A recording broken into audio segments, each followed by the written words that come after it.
But what has been kind of hidden is the gay casting couch. The day I arrived in Hollywood, they told me when I was offered the job at Warner Brothers that you need to know this town is run by a homosexual mafia. And oh my gosh! Don't say that. We got to wrap it up. No, be careful what you say on Infowars. Even here, we don't want them coming after us. Thank you, Luke. Ready to roll. Jimmy, you're live on Rumble. Hi, everybody. Welcome back to the Rumble version of the Jimmy Dore Show. I'm here with Ian Carroll, a citizen journalist, online educator whose motto is follow the money, seek the truth, do your own research. He also hosts the online show Cancel This, and his TikTok currently boasts more than 1.6 million followers, soon to be canceled. Let's hear it for Ian Carroll. Hey, Ian. How you doing? Hey, Jimmy. Thanks for having me back on, man. First of all, I love the haircut. You're looking fantastic. Are you auditioning for No Country for Men, or what is this? What are you doing? Yeah, I'm trying to get a little more professional this year, Okay. Try to work my way into the swamp, see if I can't do a little of that revolving door action that everyone seems to do in the media. So I just want to I got to look nice before I sell out. So there's been a lot of I just want to I want to play this for you first, all right? So you said, "Hey, looks like Matt Gaetz knows something." So let's play this, and then we'll talk about it. Protected. This makes no sense. Like this is like evil, right? Like everyone agrees on it. It's like you got a 99% on Epstein. Bill Barr is the one that needs to be called in to give sworn testimony on what happened there at Bureau of Prisons, because that is not that. There's just no way that the story you're getting is the real story there. No freaking way, and Bill Barr knows it. I think most people believe that, right? Like it's got no way that's. I actually think I actually think that on Epstein, it was a foreign government that took him out. I don't think it was a domestic enterprise. Really? I do. I'm not going to say which one, but I don't think it was. I will. It's the Mossad. But anyway, isn't it funny? It's Israel. What's up? Benny can afford 2 flat screens, but only 1 microphone. I don't understand what's going on in this, but here we go. Domestic yeah, Benny's a inspired funny guy. Out of him. I think that was a foreign operation, government sponsored. So foreign operation took out Epstein inside of our prison. Yes. So they must have been allowed to. Oh, I think it was in concert with people in our government. Of course. But not at like some, low level guard getting bribed kind of way. Yeah. At a state to state level. So that's probably a lot of party interests in keeping that under wraps. You better believe it. Weapon systems at play, global deals at play. Interesting. You have evidence to back that up? I just am positing it as a theory. Wow. Okay. So Benny doesn't even know what to say. Yeah, Benny doesn't even know what to say. That's wild. But so that was the guy who Matt just offered that out of nowhere. Like Benny didn't even probe into that. Matt decided to go there. And so why do you think he did decide to go there? I don't know why he decided to go there. I think it's awesome that he is, intelligent enough to see what the whole world sees at this point, that Epstein was obviously Mossad, and that the people that had the greatest interest in shutting Epstein up were Mossad and all of the people involved with that operation. Why he decided to go there? Like, there's a lot of speculation you have to do to kind of get to that. And seeing what's happened with Gaetz stepping down and Bondi being put in as AG now is only making me need to speculate more. Well, let me just say this. Now that we know that it's a foreign entity, what foreign entity is famous for whacking enemies overseas? Obviously, we're talking about the Vatican. Am I right? Come on. At least according to Tom, Saudi intelligence services. I mean, at least that's according to Tom Hanks, who also just returned from filming the Epstein Code. Anyway, wow, I didn't know. Really? No, I'm just Tom Hanks. No, I'm making that up. Okay, I'm with you. Tom Hanks recently featured in Conspiracy Theory Trivia. We asked a question about what celebrity has a photo collection on his Instagram of children's socks that have been lost. Tom Hanks is going to feature prominently in my next presentation about Pizzagate. So So he does this video where he posits, he gives a theory about that the Bill Barr, the U.S. government, is in bed with a foreign government, which he means Israel, to kill Jeffrey Epstein because there's all kinds of international dollars at stake. And then all of a sudden you see this breaking. An unidentified hacker has gained access to a computer file shared in a secure link among lawyers whose clients have given damaging testimony related to Matt Gaetz, the former Florida congressman who is President-elect Donald Trump's choice to be Attorney General. The file of 24 exhibits is said to include sworn testimony by a woman who said that she had sex with Mr. Gaetz in 2017 when she was 17, as well as a corroborating testimony by a second woman who said that she witnessed the encounter. Florida's age of consent is 18, so the act described above would be considered statutory rape. Well, first of all, why didn't the FBI indict him then? They leaked that they were investigating him for this. They leaked that, I think, back in 2021, that they were investigating for him. Why all of a sudden now does it take a hacker? So this tells me that the deep state was afraid that he was going to become the Attorney General and start making things public that they didn't want public. So they had to create a hacker. And what do you make of it, Ian? That's why you're here. Where have we heard this story before? These hackers have such convenient timing to time these leaks and hacks to significant elections and confirmations, and they always seem to have information that doesn't get it doesn't come out the way it should. It's like, why is the FBI not pursuing this and prosecuting him for this? I mean, there has been an investigation into Gaetz after the allegations were initially made when he got controversial in the first place, and they didn't go anywhere. So now we're just peddling rumors and conspiracies. Yes. I mean, honestly, though, my tinfoil hat at this point is I'm starting to wonder if this wasn't intentional on the Trump campaign's part, because they, like, you ask, like, why did Gaetz offer that stuff about Epstein in this interview? Like, Gaetz was coming out real hard, sort of like burning the boats and being really vocal about, we're going to go after the deep state, we're going to release the Epstein files, we're going to do all these things, like kind of like running through the football game naked, trying to have them come after him is almost how it feels. And then they slip Bondi in, who's like going to get confirmed. Like, and I'm not saying I believe that or know that. It just feels like kind of a weird play on everyone's part right now. So I'm kind of waiting to see what happens. So here's what some of the people underneath this tweet said. They said, this sounds like total BS. Haha. Oh, it was a hacker? I don't like Gaetz. I think the House should release the files, but this is hogwash.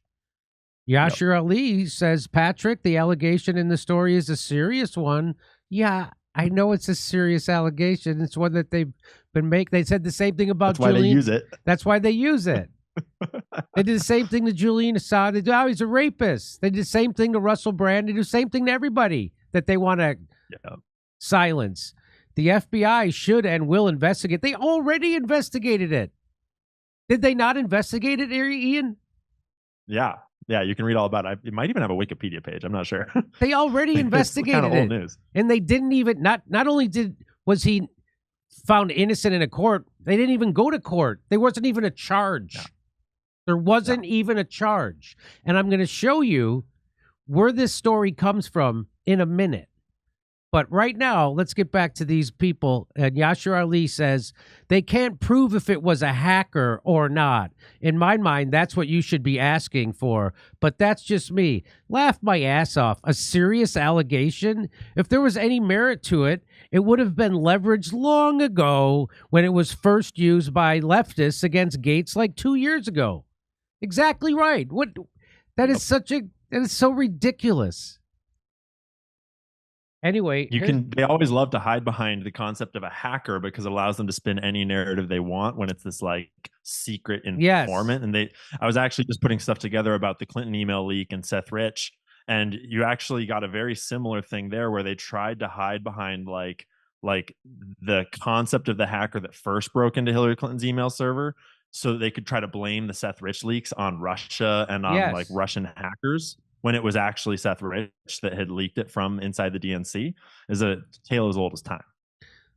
So here's a tweet from you. They have quote anonymous hackers end quote cracking the Gates case wide open in days, but 5 years later, and not a single Epstein client or conspirator has ever been charged when they have all the tapes. It's all bullshit and political theater, and they're afraid of what comes next. Well, here's one more. I can't imagine why he's being so heavily targeted. Matt Gaetz isn't funded by the Israel lobby. Yeah. Funny how that works. So there you go. Yeah. So there you go. So what came next was he actually had to withdraw his name from nomination. That's what happened because GOP senators said they wouldn't back it. And I wonder if he was threatened. What do you think? I would imagine there's a lot of backdoor dealings, a lot of threats, a lot of negotiation. And I can't help but feel like the Trump administration should be ready for this by now. They should have a backup plan. Seems like they did because they put Bondi up like within hours of Gates stepping down, right? I felt ready to go. Yeah. And I don't know. Now I'm just hoping that they actually just flip this and appoint Gates as special counsel for an investigation into the Epstein files or something funny like that. I'm not holding my breath, but that would be pretty funny. What do you know about Bondi? Anything? I don't know anything. I've been doing a little, so I didn't know anything before today. I've been digging into her today just to kind of get some background, and she's interesting. She's super experienced. And I mean, the obvious first point that she's been, speaking out about in her speeches lately is that she is a strong woman. And we were promised the patriarchy as Donald Trump was elected. And now like she's kind of a funny answer to the left's criticism of Trump. And she is a very experienced prosecutor, almost 20 years, I believe, I think 18 years, like on the beat, so to speak. She worked in Trump's, she was hired by the Trump campaign to defend him against the first impeachment trial. And then she worked in his campaign for 2024 doing legal stuff for one of the like nonprofits affiliated with him. So we'll see. She seems pretty solid, but. Well, she's also a Zionist, right? She probably is. I haven't actually found any clear evidence one way or the other, but from the look of her, from the vibe, it seems probable. Wow. Which is really I think that's the most interesting story to look at reporters online right now is how they're reporting on Trump and his administration relative to Zionism, relative to his actual, we're getting a real look at who is an actual journalist and is willing to criticize Trump versus who is just a cheerleader and was only being a journalist when Trump wasn't in power yet. And now they're ready to sweep anything wrong that Trump has ever done under the rug and pretend like he's like God's gift to this earth. So he's not funded by AIPAC or by the Israeli lobby, but he is funded by the Jack Nicholson impressionist lobby. I don't know if you know that.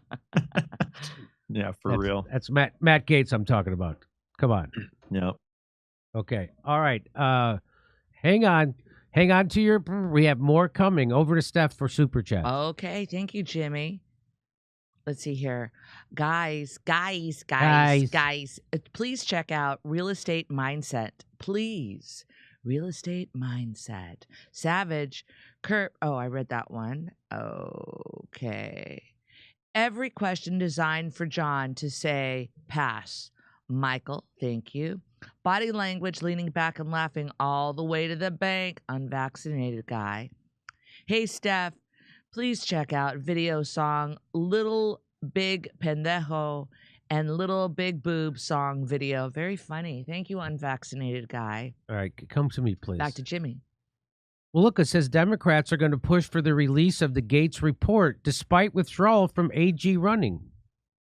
So I wonder what the House Democrats are going to push to release the Ethics Committee report on former Representative Matt Gaetz, despite Gates' decision Thursday to withdraw his name from the running to lead the Justice Department in President-elect Trump's incoming administration. Representative Sean Casten from Illinois, who had introduced a resolution Wednesday to force a House vote on releasing the report, said the public still has the right to know what ethics investigators found as they probed allegations that Gates had used illicit drugs, had sexual relations with a minor while he was a sitting congressman. Gates was vigorously denied doing any wrongdoing. So again, these are the accusations they make about anybody they try to discredit who's a threat to them. And what Representative Marjorie Taylor Greene says, for my Republican colleagues in the House and Senate, if we're going to release ethics reports and rip apart our own that Trump has appointed, then put it all out there for the American people to see. Yes, all the ethics reports and claims, including the one I filed. All your sexual harassment and assault claims that were secretly settled, paying off victims with taxpayers' monies. The entire Jeffrey Epstein files, tapes, recordings, witness interviews. But not just those. There's more. Epstein isn't the only asset. If we're going to dance, let's all dance in the sunlight. I'll make sure we do. Let's go. She posted that tweet before Gates withdrew and the Democrats announced they would keep pushing to release the report. She addressed this tweet to Republicans because at the time they were debating whether to release it or not. But what is she talking about?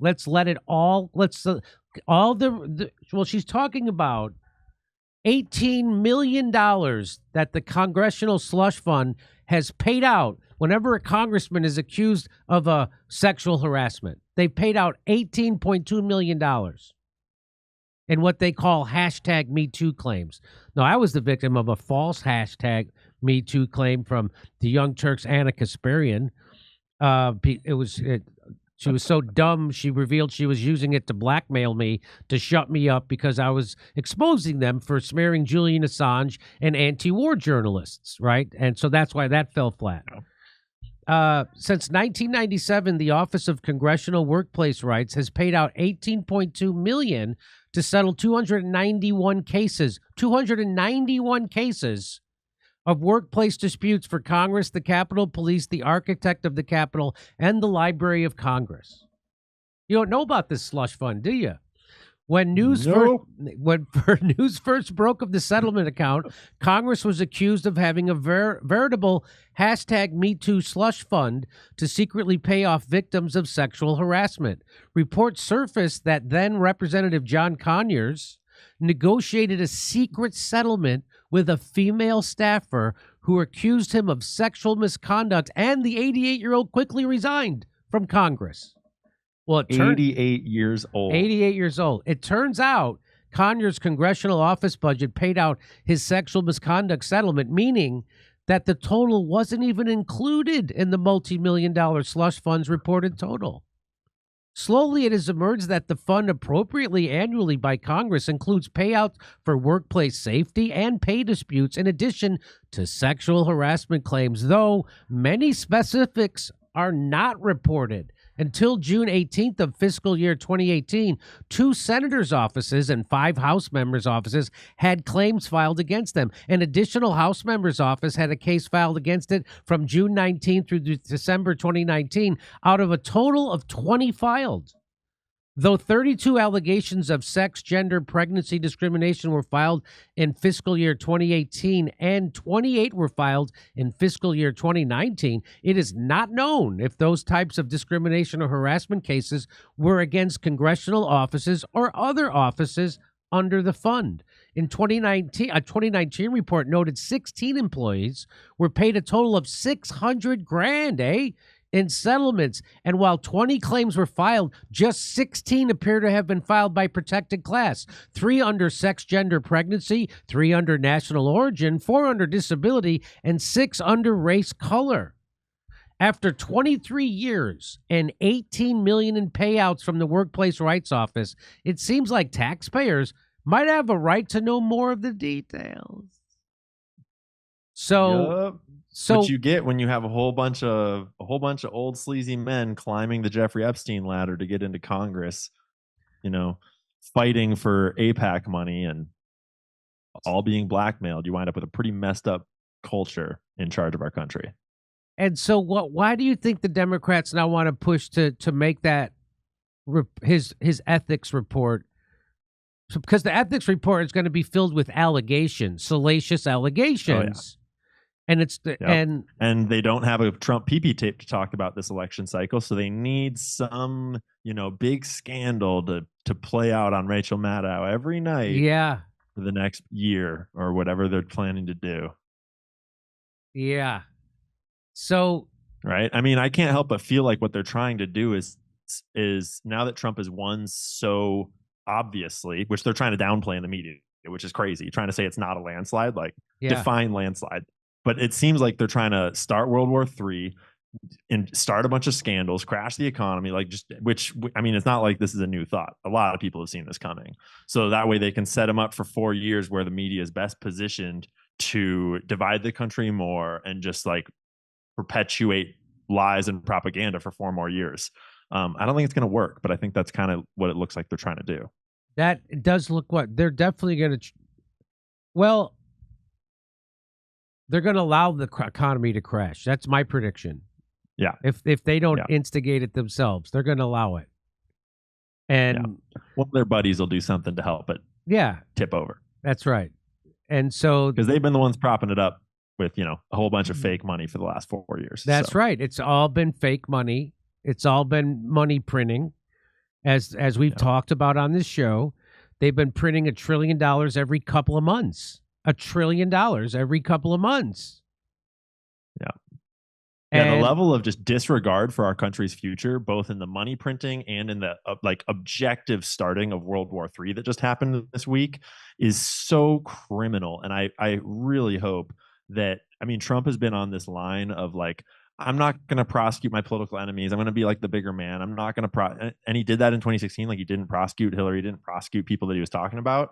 But honestly, I think that more than half of America is ready to watch at least a few of these people get prosecuted. Well, they prosecuted Trump and they prosecuted everybody around him. They prosecuted Bannon. Including people that were peacefully protesting outside the Capitol. That's right. And that weren't even at the Capitol, but that had whatever phone messages that tied them to January 6th. Right. And then, of course, the Antifa people who actually went into the Capitol, they weren't, and Ray, what's his name? Epps. Ray Epps. Those people, no prosecution. Heck, the Antifa people actually had their bail paid by people in the government. And then Kamala Harris goes out on live TV and tells them to keep on burning and looting. The two-sided nature of our political establishment is, I know both sides are, part of the snake, but the shift to the left has been really overt in the last 4 to 8 years. I'm saying I saw reports that there was known Antifa members at the January 6th thing inciting riots. Oh, for sure. Yep. Yes. Yeah. So that's not I'm kind of surprised that we haven't gotten better reporting on that yet, or I guess the left has just done such a good job of siloing in their listeners so that they won't listen to any wrong think, and they it's this religious cult need to adhere to the religion. I have friends who are comedians who are Rachel Maddow watchers, and when I will tell them that, hey, did you not see the video of all the January 6th protesters being let in by the cops and the cops taking selfies with them and them walking very respectfully inside the red velvet ropes? You didn't see any of that? And the literal what they say back to me is, oh, you're cherry picking those videos. I'm like, I don't know what you mean by, I know what you mean by cherry picking. I'm talking, those are videos that exist. Exactly. You don't need to cherry pick them because they exist. Then that is the only evidence you need. Yeah, that's called evidence. That's called something that you're not being shown by the establishment. Yeah, that's like saying that just because Bill Clinton diddled kids on Jeffrey Epstein's island, some days you're just cherry picking days out of Bill Clinton's administration. Yeah. Some of the days weren't that bad. That's like saying, hey, you have a video of a guy on the grassy knoll with a gun shooting Kennedy. You're cherry picking that video. Yeah. What? No, that's pretty much. It's a video there's a video that exists that I'm telling you about on January 6th. Most of those protesters were peaceful. And the ones who were not peaceful were instigated by the agent provocateurs, the FBI assets in the crowd.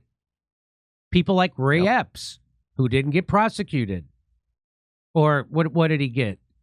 They finally, because he was on so many videos, They finally, I think they did they gave him some kind of suspended sentence or something. They did something slap to him. on the wrist. I don't know what they did to him, but they finally did something. But the New York Times wrote articles sympathetic to Ray Epps. Why would the New York Times want to write a sympathetic article of a MAGA guy who was inciting people to go into the Capitol? Why would they do that? For the exact same reason why they're writing articles sympathetic to the killer of Lake and Riley right now, which is so atrocious. Have you seen these headlines? I have. I did see MSNBC. I saw them right. I don't know about anybody else, but I know MSNBC. They said that the killer of Lake and Riley, he didn't even have a chance. Well, guess who didn't really have a chance? Lake and Riley. Yeah, it's unbelievable. Yeah. So again, people don't realize that their media is controlled by the same people that control the government. And it's called the war machine and Wall Street, which are almost one and the same. Yep. So, and these days, really, that's one in the, so like the war machine is also the CIA, the military industrial complex is partially the intelligence complex. And we all know by now that the intelligence complex is a marriage between the CIA and Israel and Mossad. And we know that that includes the Jeffrey Epstein network and all these blackmailing networks, though they are not identical to the military industrial complex. The blackmailing networks are working on behalf of elements of that military industrial banking complex. And it's really obvious when you see all of the people that are blackmailed voting for the candidate that represents that complex and spewing propaganda on their TV shows that represents that complex. It's like it's so tied together, and it kind of blows my mind that so many people are asleep to all of it still. Ray Epps was given a 1-year suspended sentence. My producer just told me. Yeah. Ray Epps was given his next CIA assignment. That's right. So yes, so as Chuck Schumer revealed that the CIA doesn't work for the president, the FBI, the NSA, the intelligence community doesn't work for the president. And how do I know that? Because Chuck Schumer told Rachel Maddow that Donald Trump is being very dumb to criticize the intelligence community because they have 6 ways a Sunday to get back at you. And for a smart guy that Trump thinks he is, he's being really dumb to criticize. So that's called a gaffe when you tell the truth, because what Chuck Schumer revealed was that the intelligence community doesn't actually work for the president, and the president better watch his P's and Q's about what he even says about the intelligence community, because they are going to control him. And they did. They did through Russiagate, through tapping his phones. They lied to the FISA court 17 times so they could tap everybody in his campaign's phone. And they did that. Yeah. And that's not a scandal. And I mean, just for clarification for your viewers, let's be really clear. The CIA does work for the president. The president directly appoints them. And this has been a scandal ever since the CIA was founded. You go back to the history of the CIA, and the very first CIA directors were aware that if they didn't please the president, they wouldn't continue to get funding. And so what they started doing is lying to the president throughout the entire history of the CIA in order to conceal what they were doing that the president didn't like, and in order to continue to receive funding. And that very quickly evolved into both like blackmailing presidents, lying to presidents, and heaven forbid, maybe considering a small smidge of election interference here and there in order to make sure that they had a friendly president instead of a Donald Trump type of a president. Well, we saw permanent state actor after permanent state actor when Donald Trump was elected brag on camera that we've been here before you were elected, Donald Trump, and we're going to be here after you're gone. Yeah. They would say this on camera. People who work for the FBI, CIA, NSA, that's called the permanent state or the deep state. And they have an agenda, and they don't work for the president. They blackmail the president. They discredit the president. They do Russiagate of the president. That's what they do to get their agenda. They have an agenda. And who's their agenda serving? It's serving a handful of billionaires. That's what it is. Go look at the Atlantic Council, all the sponsors. Exactly. I mean, I've been spending most of the last year just researching the history of the intelligence agencies, because that is so critical to understanding the corporatocracy that we live under. And when you start to realize that the CIA was founded, like they chose corporate lawyers to found the CIA and to run the CIA in its infancy, because the CIA was essentially a corporate lawyer. It's like a corporate network. It's a network of companies that work as fronts for intelligence. And that's still true today when you have Facebook and Oracle and Palantir and all of these corporations working as proxies for our intelligence agencies. It's essentially just a giant military intelligence arm of the corporate state.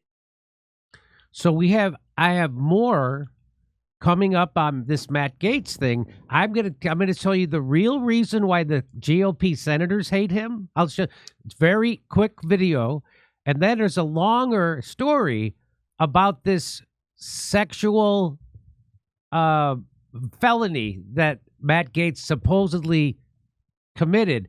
I'm going to tell you exactly where it comes from, who started it, why, and where it came from, and how Israel's involved. Okay, over to Steph. All right. Commuted says, has Space Force passed the audit? Unvaccinated guy, Terrence Howard, will balance their budget with his new age math. You take on the Booty intelligence Eater, community, congrats they to have 6 ways Reverend from Sunday Ray getting back at you. Sisman for being appointed head of the National Institute of Government Grievances and Equality Relations. Rejoice. Unvaccinated guy, Aunt Murray hit song Snowbird was actually about the time Kurt spilled the Coke at the Diddy party on his bird between his legs. That took a lot of turns. I can't believe I read it. Thank Okay. you, Unvaccinated guy. Back to Jimmy. So I'm going to tell you the real story behind the sexual charge of Matt Gaetz, right? So Matt Gaetz doesn't take the donor money. He's not funded by Israel. He's an actual reformer. He's an outlier inside the Republican Party. And so they try to get rid of him. And what are the first thing you do is you launch a sexual misconduct charge. And so this woman, Mel, Village Crazy Lady, on Twitter, this is quite the story. So, all right, friends, now that Matt Gaetz is out of the running, you're going to hear a lot of takes on what's happening and plenty of keep your D in your pants. And that's always good advice. The story I'm about to share goes way beyond anything you could possibly imagine. So if you're interested in the whole story consolidated in one place of what really happened with and to Gaetz, take a seat and let me tell you a story. So the story begins in the fall of 2019 in Florida with this man, Joel Greenberg. At the time, Joel Greenberg was 2.5 years into his first term as the tax collector for Seminole County. So I'm just going to jump to the end, and then I'll fill in This guy is also in charge of issuing driver's licenses in Florida. And so he issued driver's licenses to 17-year-old girls saying that they were 18, 19, 20 years old, and then said that Matt Gaetz had sex with one of those, but even though he was doing that. So here's the rest of the story. Greenberg is your classic rich kid who drinks through life, lighting fires everyone else is forced to put out, never landing hard because daddy's money always catches his fall. You know the type. We all do. And Joel approaches his role as tax collector no different than any other. By fall 2019, Seminole County was awash with rumors about the federal investigation into Greenberg's crypto scam with tax collector dollars. These rumors inspired a local music teacher, Brian Butte, to throw his hat into the ring and challenge Greenberg in the Republican primary slated for the following year. Despite the many advantages Greenberg held over Butte in the race, incumbency, wealth, name recognition, etc., Greenberg's significant criminal activity as tax collector likely contributed to him becoming obsessed with destroying Butte both publicly and privately. So this guy is the criminal, and he's being challenged by Butte, and he decides to try to destroy the guy because he knows he has a criminal this guy has a criminal background. So throughout late 2019 and into 2020, Greenberg rolled out a series of ever-escalating smear tactics targeting Butte. They started rather typical, labeling Butte, who is from Michigan, as a carpetbagger, but they grew increasingly vicious. He created fake Facebook profiles pretending to be Butte's students, leaving comments on public posts trashing Butte as an awful teacher and a pervert. Last year, the page posted an attack on Greenberg's primary opponent titled Creepy Brian Butte. The stalking charge against Greenberg alleges that he used a pseudonym to send letters to the middle school where Butte is a teacher. falsely claiming that Butte had a sexual relationship with a student. Greenberg allegedly set up fake Facebook page making the same charge and set up a fake Twitter account in Butte's name promoting white supremacy. So this guy was going all out. Okay, this all comes back to Matt Gaetz. This is all going to come back to Matt Gaetz. Greenberg's antics finally reached an apex when he mailed handwritten letters to the administration at the school where Butte taught, accusing him of sexually assaulting the students. Greenberg probably didn't expect those letters to be taken so seriously, or else he would have likely been a little more careful. But alas, he was not.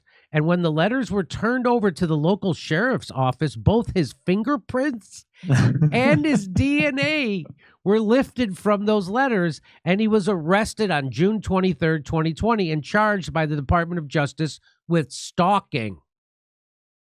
At the time of this arrest, Greenberg's phone was confiscated and searched, and believe it or not, this is where his real legal troubles began. On his cell phone and later home computers, police found evidence of Greenberg committing damn near every crime in the book. Drugs, prostitution, identity theft, wire fraud, crypto market manipulation. But the silver tuna was a series of messages that occurred in the late spring through early fall 2017 between Greenberg and then 17-year-old girl discussing, among other things, their many sexcapades around Florida and beyond. Further investigation revealed that from December 26 through December 2018, Joel Greenberg was a customer on a sugar daddy website where he solicited various women for sex and escort services. This is where he met the aforementioned 17-year-old girl. One of the individuals Greenberg paid for commercial sex acts was a minor under the age of 18 for part-time when Greenberg paid her to engage in commercial sex acts with him and others, referred to herein as the minor. Greenberg met the minor over the internet on the website. The minor had an account on the website in which the minor represented that she was an adult. All told, Mr. Greenberg spent $70,000 on hookers he met on the sugar daddy website, much of which he paid for with the government-issued American Express card. He had an online account at a website that advertised itself as a place where sugar daddies could find sugar babies. Greenberg used at least 4 accounts to pay for commercial sex acts: his personal Venmo account, his personal American Express account, his American Express account at the tax collector's office, and his personal Fifth Third Bank account. From December 2016 to December 2018, Greenberg used those accounts to conduct more than 150 financial transactions totaling over $70,000, all of which involved Greenberg paying women for commercial sex acts using those accounts. This all comes back to Matt Gaetz. In August 2020, the Department of Justice charged Greenberg with sex trafficking of a minor, identity theft, and production of false identification documents, among other things. Turns out in Florida, the Office of County Tax Collector doesn't just collect taxes, they also issue driver licenses and state IDs. And Mr. Greenberg had taken full advantage of this privilege during his time in office. Greenberg had not only created multiple false Florida ID cards for himself, he also created a fake ID for his underage lover after finding out that she had been lying to him about her age. It says right there, they discovered evidence that Mr. Greenberg, whose job responsibilities included issuing licenses, was creating fake identification cards for himself and a teenage girl. And this is where Matt Gaetz comes into the story. So there's Greenberg, and there's Matt Gaetz, and there's Roger Stone. From what I can gather, Gaetz and Greenberg became acquainted at some point in the first half of 2017. The first public record of them associated on a private level comes from this picture posted on Twitter on July 8th, 2017, with none other than Roger Stone. I think it's safe to say that the two did become friends. How good of friends, that's up for debate, but there was a relationship. Okay. After getting arrested in June 2020, at some point, Mr. Greenberg lawyer, approaches Bill Barr's Department of Justice with a proposition. He claims he can provide evidence that a sitting congressman, Matt Gaetz, had engaged in sex acts with a minor. Bill Barr's so this is Greenberg trying to get a deal for himself. So Bill Barr's Department of Justice then proceeds to open a secret investigation into these allegations that remains a secret until it's leaked the next spring on March 30th, 2021 by the New York Times. Wonder why? Part 3, but this is the same Matt Gaetz that says Bill Barr was in on the Jeffrey Epstein murder. That's the same. So do you see what's happening? Part 3, the man in Iran. Listen to this. Faithful viewers of Tucker Carlson were treated to a peek behind the D.C. curtain on a random Tuesday night in late March 2021. Do you remember this when Matt Gaetz was when this leaked? Matt Gaetz goes on Tucker Carlson and he tells this what seemed like a bizarre story of his father-in-law being extorted for $25 million. Remember that? And everybody thought like Matt Gaetz seems crazy. But here's the story. Earlier that day, the New York Times had released a bombshell story alleging that the Department of Justice had opened an official investigation into Matt Gaetz over allegations he had engaged in sex with an underage girl. Following Tucker's opening monologue, he introduced Matt Gaetz and gave him free rein to tell his side of the story. Anyone watching is unlikely to soon forget the absolute bizarre story that Gaetz proceeded to tell. It involved a $25 million extortion threat against his father. Oh, sorry, not his father-in-law. His father to help free an American hostage in Iran. What? That would then be paid back with a presidential pardon for Gaetz on all these sex charges. What? Gaetz demanded that the FBI release the tapes they had in their possession of the recordings made by his father in interviews with his extortionists. He didn't hesitate for a second to name the alleged extortionist. The name was David McGee. He said he was a former prosecutor for the Northern District of Florida who now worked at the prestigious Biggs and Lane law firm in Pensacola. There's that guy. That's the guy who was trying to extort $25 million out of Matt Gaetz's father that they were then going to use to get this guy out of Iran. But then the president would pay that back by giving him a pardon for the sex crimes that they're ginning up against him. You see how this works? Okay. He was resolute and unafraid when talking, and yet he sounded like an absolute lunatic. I know. I was watching live. I wasn't the only one. I know. Me too. Tucker was clearly extremely annoyed and unconvinced by the end, and yet 3.5 years later, I know now that everything Matt Gaetz said was true. Bob Levinson was the man in Iran, this guy Bob Levinson. The official story about Bob Levinson is that he was a retired FBI agent who was contracted by a semi-off-the-book CIA unit to run covert operations in Iran. He was kidnapped from Kish Island following a meeting with an American fugitive living in Iran that had been arranged by former NBC producer named Ira Silverman. This thread is already long enough, so I'm not going to speculate on what I think, but there's plenty out there if you want to go chasing rabbits. So Levinson gets kidnapped in March 2007, and his disappearance was acknowledged by George Bush in June of 2007 as concerning. But no one from the federal government will admit that Levinson was working for the CIA. Unbeknownst to anyone at the time, from 2009 to 2011, the FBI was running its own covert operation to get their retired agent back. And they had devised an ingenious plan to keep the whole thing off the books. They contracted with a Russian billionaire, Oleg Deripaska, to pay for the rescue mission, $20 million in total, in exchange for a fast-tracked green card for Deripaska and his family. You see how this all works? It's amazing. Enter David McGee, During his time at the Department of Justice, McGee worked as an organized crime task force. That's how he knew Bob Levinson, who specialized in Russian money laundering. McGee became a liaison between the Levinson family and Deripaska. See this? Now let me just step right here and say this whole thing is nuts and stinks to high heaven. To make matters worse, who was the FBI point man for the Deripaska deal? Andrew McCabe. Yes, that Andrew McCabe. You know, the one from the FBI who got caught with his text messages and lying about all that stuff. And the Russiagate, the Andrew McCabe Russiagate guy.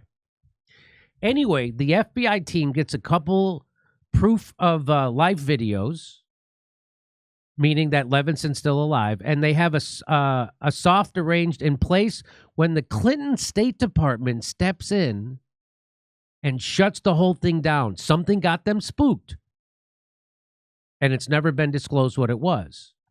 But after 2011, Levinson is never heard from again. All along, the Iranians deny any involvement in his disappearance. So eventually the CIA gets desperate, and a handful of classified documents confirming Levinson's contact with the CIA are leaked to the AP in December 2012. Still, the Iranians don't budge. This was surprising because at this point, they no longer have any reason to lie. The Americans weren't lying anymore. Time to start negotiations. But nope, the news was greeted with radio silence. Years go by, and no more pictures or videos ever arrive, and then comes the Iranian nuclear deal of 2016. Unbeknownst to most, the Obama team had negotiated the release of 4 Americans being held in Iran in exchange for the U.S. dropping charges against 7 Iranian nationals for sanctions violations. Bob Levinson was not one of those Americans. The American Jewish community was furious. They already saw the Iranian deal as a stab in the back to Israel, but when the word broke about the prisoner exchange and Bob Levinson wasn't on the list, many took it as a deliberate betrayal of American Jews too. Fast forward some more. Trump takes office, cancels the nuclear deal. Christine Levinson sues Iran in U.S. courts and is awarded $1.2 billion judgment in January 2020. And in March 2020, the U.S. government declares Bob Levinson legally dead. Case closed, right? Wrong. At some point in the summer of 2020, a former Air Force intelligence officer named Bob Kent claims to have received news from his network in Iraq, alleging that Bob Levinson was still alive. Kent even claims he received pictures to prove it. So Kent contacts David McGee, who then tells Kent about the last privately funded search and rescue for Levinson, and that's when Kent hatches the plan to rope Don Gates into paying for this, so Matt Gates' father, into paying for the new rescue mission. So now I know what you are all wondering. How did these men know about the Matt Gaetz investigation? How did all these people know that the Department of Justice was investigating Matt Gaetz?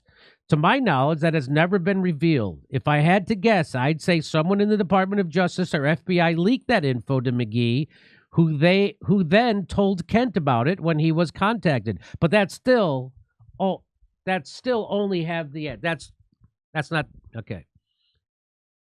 This is the part of the story where I start spiraling. I start wondering just how long this plan had been in the works. Nothing adds up, but for now, I'll spare you my suspicions and stick to what I know. Part 3, the grand plan.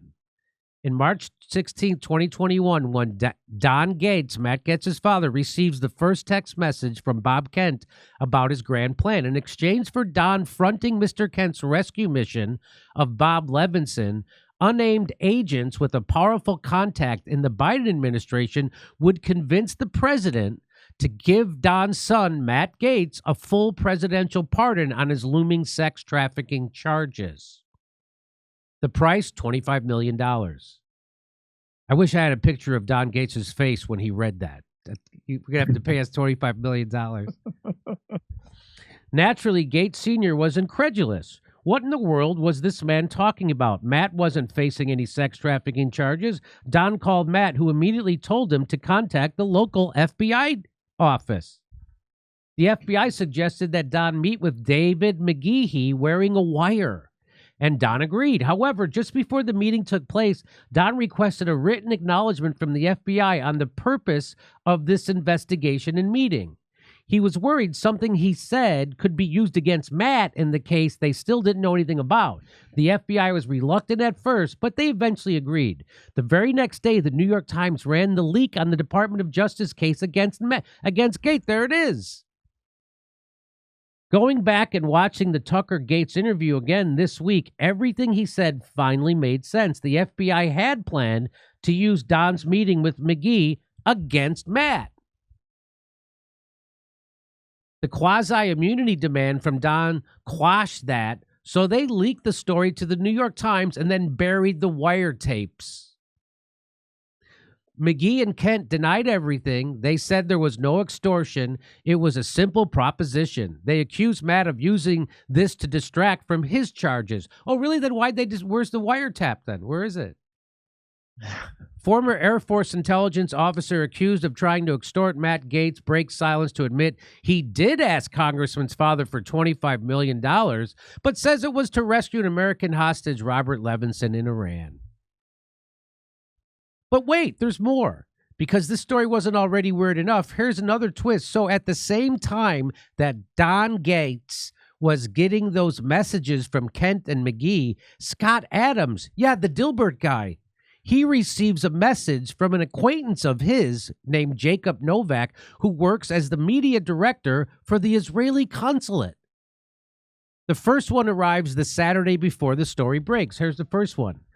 It says, "Scoop, I can't report. Representative Gaetz is the subject of a secret grand jury probe of sex with minors and possibly murder conspiracy. I trust the source. Charges, accusations apparently very credible." This is to Scott. What?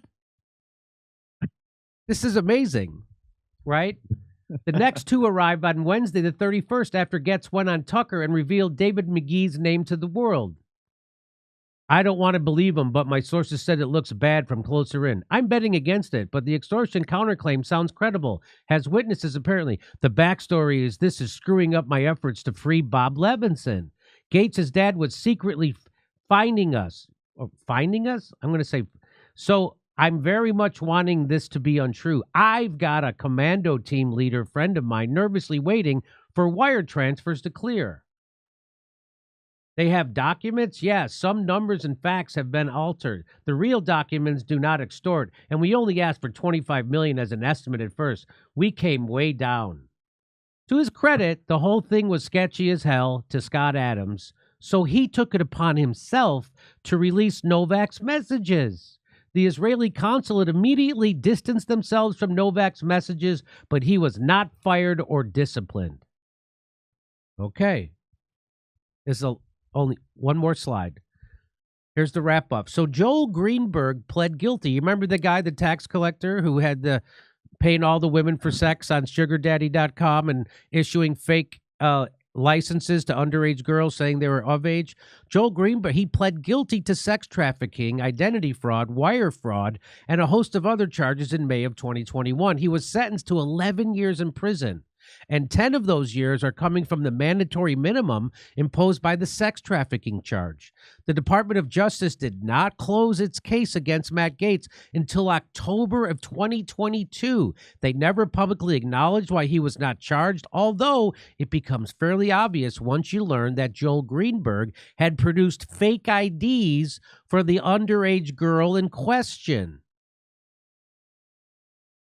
How can you convict someone of statutory rape when this woman was using a real state Florida driver's license to present as being of age? So, of course, because it's the swamp, that's not where Matt's troubles ended. So what it looks like to me, Ian, is that maybe Matt Gaetz did have some kind of sex with an underage girl, but he was set up by this Greenberg because he gave the underage girl a fake ID that it's a real ID. It wasn't fake. It was a real ID that said she was of age. So that complicates the that's why they can't prosecute. Does that make sense to you? Absolutely. I mean, the story is so crazy, and I saw it pass through my Twitter feed, and I saved it and didn't have time to read through it all. So I'm super glad that you just did. So there's just go ahead. Yeah. Finish it up. Let me just finish it. So, but of course, because it's the swamp, that's not where Matt's troubles ended. The snakes in D.C. were going to milk that investigation for all it's worth. And when Gates went for McCarthy during the speaker fight, McCarthy and his allies plotted carefully to get their revenge. So now they got this over him. So this guy's a wild card, just like they would do to Bernie. And the FBI threatened to prosecute his wife, allegedly. Just like that's just how they control everybody, right? That's why they have P. Diddy parties. Yep. That's why they have Jeffrey Epstein. So we saw the culmination of that plotting on full display today. There are still lots of unanswered questions. Who is the we that Jacob Novak referenced in his text to Scott Adams? Who leaked that info about the Gates case to Bob Kent? Was Joel Greenberg running a honeypot scheme? If so, for who? Sure would be nice to get an attorney general in office who actually gave a damn about answering any of those questions. So that guy, Joel Greenberg, who's in prison, they're saying, was he running a honeypot? Did he do that to set up Matt Gaetz? Looks like it. So go ahead, Ian. You take it where you want. I was just going to say that this is a textbook example of how quickly things get complicated when you overlay covert intelligence operations that are segmented into just infinite amounts of compartmentalized information, and you cross that with corrupt bureaucrats and deep state actors that have all of their own agendas, and you wind up with like covert programs that go south. Then there's people that need things that no one can talk about, and then there's corrupt individuals trying to find behind, like, off the books solutions using their corrupt power networks within compartmentalized intelligence networks, and pretty soon you wind up with like people blackmailing people for rescue missions that aren't supposed to exist, for extortion money that is illegal, and it's like, it sounds insane, but the more you learn about the history of the CIA and just like how intelligence agencies and government actually work, it just sounds more and more like a rerun of last episode. That's insane. So do you think so the theory here, this is an amazing Twitter thread by Mel. Yeah. And I remember I was watching Tucker Carlson, or I saw the video of Matt Gaetz on Tucker Carlson because it was such a crazy, bizarre thing. It was like, it sounded like Matt Gaetz was full on batshit crazy. Yeah. But now we know. Before we knew nearly as much about him, too. Yeah. We didn't know anything about Matt Gaetz at the time. No. So the media is always smearing him. And of course, so he goes up against, whenever he goes up against power, they pull this shit out. So now I bet they pulled this shit out again. And they said, hey, but you did have sex with an underage girl, even though you can't be convicted of it because a jury wouldn't find you guilty because this guy set you up with a real Florida ID. Yeah. That said she was older. There's a bigger question there, too, that you were alluding to just a second ago, is like, put the pieces together here. How did this underage girl get into Matt Gaetz's orbit, right, and essentially get into a sexual relationship with him? And the only thing that ties all these pieces together is the dude making the fake IDs that was also soliciting a whole bunch of sex from girls that are working on this website. And so if this girl is working on this website soliciting sex, and this guy gets a fake ID for her, and he obviously knows that she's underage, and then somehow that girl that he's just happens to be the girl that Matt Gaetz has sex with, and that happens to be tied to this other scandal that this guy is tied to, like, I think you're right that starts to point towards potentially there being some sort of honeypot, either single operation or a bigger organization going on. Because we all know that DC is full of honeypot and blackmail operations for this exact purpose. Exactly. Because it's not like a senator, like Matt Gaetz isn't just like inherently interacting with a whole bunch of 18-year-old girls in his daily life. Right. Like, it's not like there's a whole lot of them walking through his normal daily routine. So the question is, how did she get into his daily routine, and who put her there? That's and right. Is there something else behind that coincidence? How old is Matt Gaetz? I'm also curious when he married Ginger Gaetz. He's 42. So he's not the best look. So he was like late 30s when okay. So it's not a crazy theory to think that this everything that, but also that they then use this because the establishment does not want Matt Gaetz. The Mossad doesn't want Matt Gaetz. Bill Barr, the people who killed Jeffrey Epstein, do not want Matt Gaetz as the attorney general. So they're going to do anything and everything, and they're going to use all the blackmail and compromat that they have to get him out of and withdraw his nomination. And I bet that's what they're going to say. Hey, it doesn't matter if you can be convicted or not. We're going to release the report that has this girl saying you had sex with her when she was 17. We're going to put her on 60 Minutes, and your whole character and life is going to be over. Yeah. And like, let's remember, so I just looked it up. So Matt Gaetz got married after this incident allegedly happened. And so he was single at the time.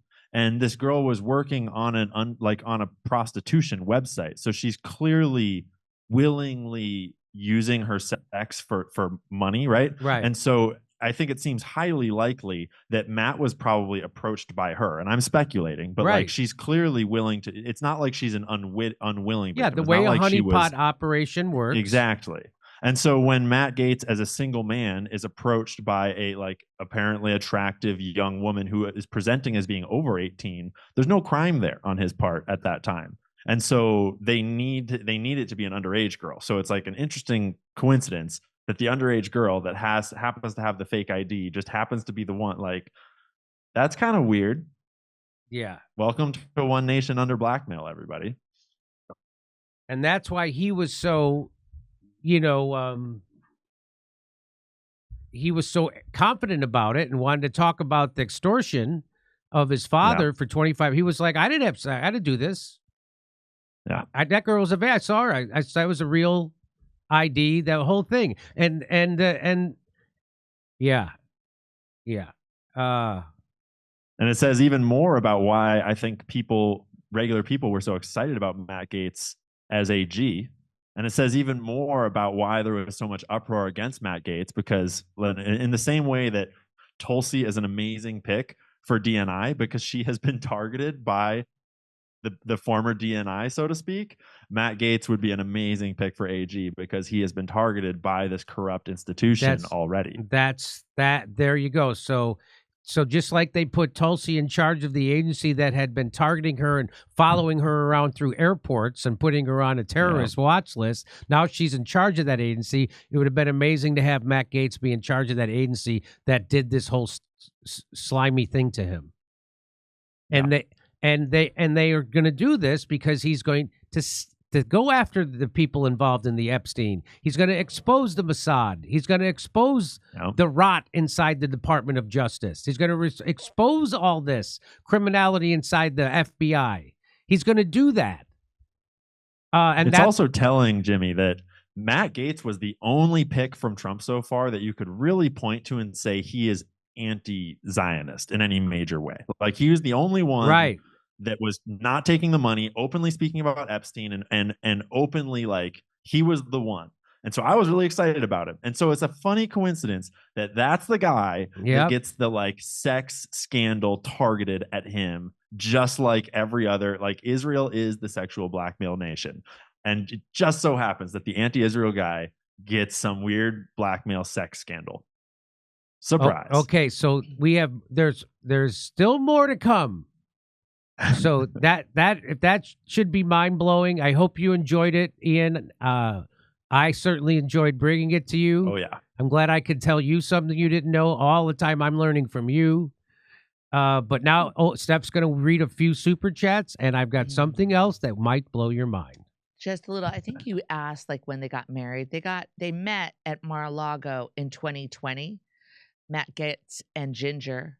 And they had a 10-month whirlwind romance and then got married. 10 months. 10 months. Not like 10 years. 10 months. Okay, here we go. I love Mo Deng I'm going to leave my family for her. Okay, Red Z. Americans are good at pinning medals on Nazis. It's called Operation Paperclip. Savage. Jimmy and Steph, I met you all in Minneapolis. Surgery went well and recovery and doing well. Was wondering when you were coming back to Minnesota. Love the show. It helps with all the time. I love you. Love Keaton and Russell. It would be about 18 months. We got a little bit of time there. Thank you, Peter. Gator Pete. Hey, Steph, check out that video. Oh, I did check that video out. Okay. Anne Murray's hit song Snowbird was actually about, oh, I read that one. All right, let's see here. Has Space Force passed the audit? Thank you. La La Cha Cha, thank you so much. Terrence Howard will balance their budget with his new age math. Unvaccinated guy. All right, I think I got through that. Jimmy, can you get, please, Paul Kingsnorth on the show?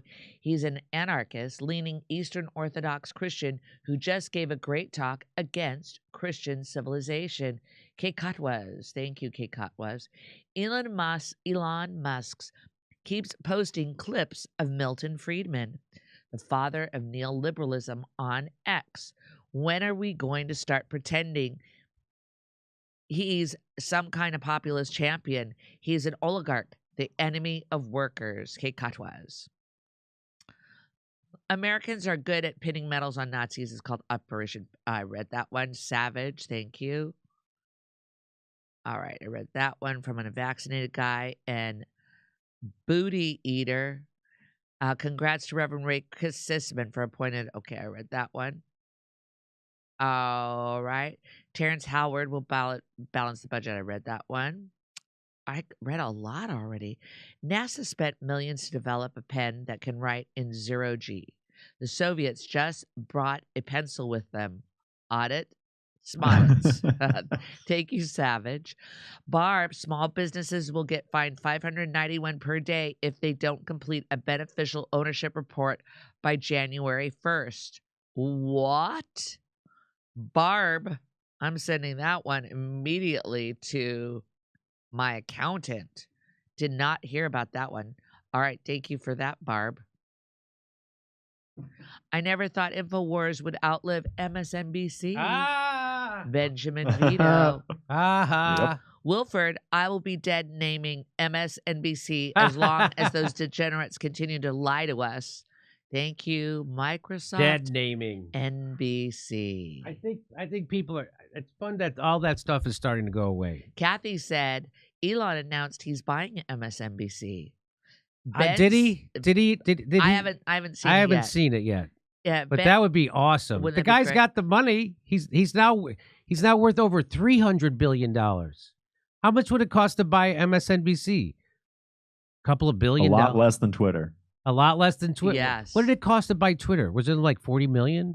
40 something billion, 42 billion. 42 billion? You're gonna show Jimmy. Yeah.